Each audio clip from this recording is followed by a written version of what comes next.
Hi, I'm Elizabeth Thorson, the medical intuitive and intuitive consultant. In this video, I'd like to talk about something that for some people is a little to the left of their reality, which is communicating with people who have died, who have passed on. This was not something I raised my hand and said, oh, please God, let me see dead people, let me talk to dead people. But it's something that the universe kind of put in my path sort of suddenly. I was at a healing conference and I turned left and then I came back right. And the next thing I know, the room was filled with dead people and dead animals, and they were all talking to me. It was almost like Whoopi Goldberg and Ghost. It was kind of odd. But anyway, that was some years ago. And what I do now is I work with people who have lost someone, and they're trying to either get some closure because they died suddenly, either at their own hand or as a result of an accident or some sort of catastrophic illness. And there wasn't an opportunity to do the kind of closure that they really needed and wanted to do. And of course, this whole concept of communicating with people who have died has really come into the mainstream. We have people like the Long Island medium, and we have Tyler Henry, the Hollywood medium, and John Holland, and there are many, many others, James Van Prague, who's been around for forever, talking about this kind of experience.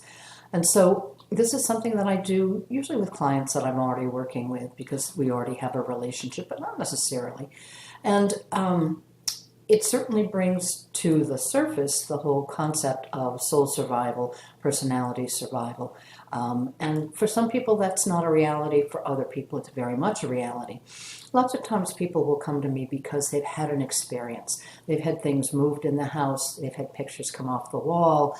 They've had things shifted in their house, or they'll be doing the dishes and they'll get this sense of a presence behind them, or the sense that someone is touching them, or they'll get the smell of someone's perfume or someone's cigar smoke. Some people even have experiences where they can actually feel someone actually sitting on their bed in the middle of the night, which can be sort of upsetting for some people, but for other people it can be very, very comforting.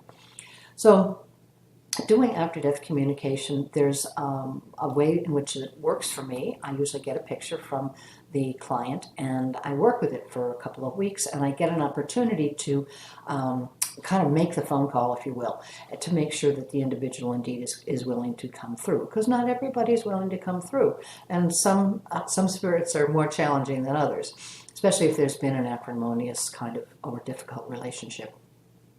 So that can be somewhat challenging.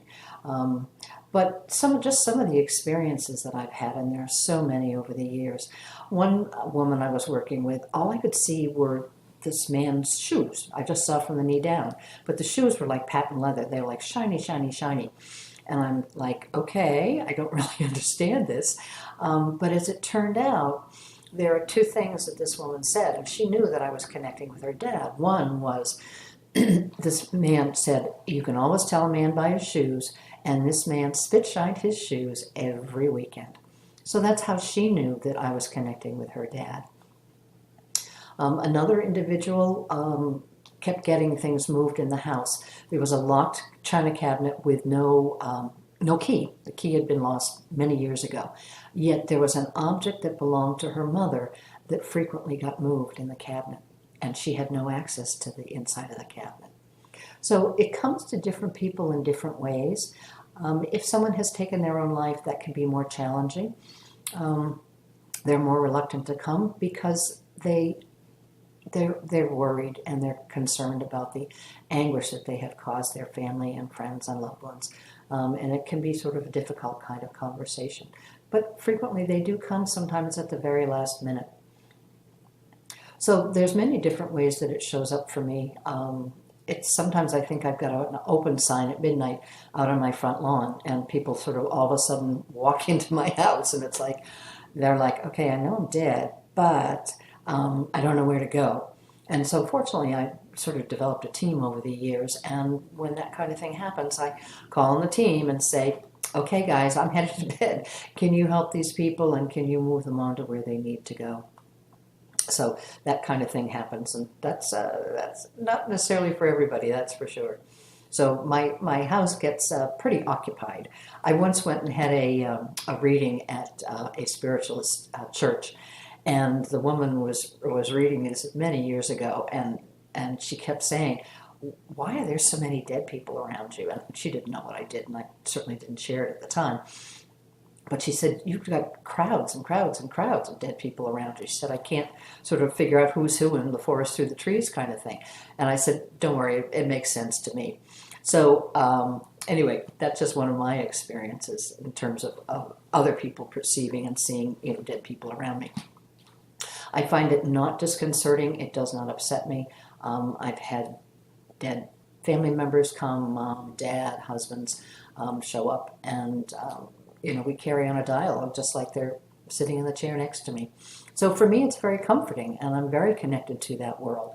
But again, it's not for everybody. And sometimes I also connect with people's animals who have died, and that's another form of after-death communication. So if you'd like more information about this or want to make a contact and have a session, check out my website, elizabeththorson.com, and there's a wonderful love story posted on one of the after-death communication pages that I posted on Valentine's Day some years ago with client permission, which is a story about loss and love again. Really a kind of an amazing story.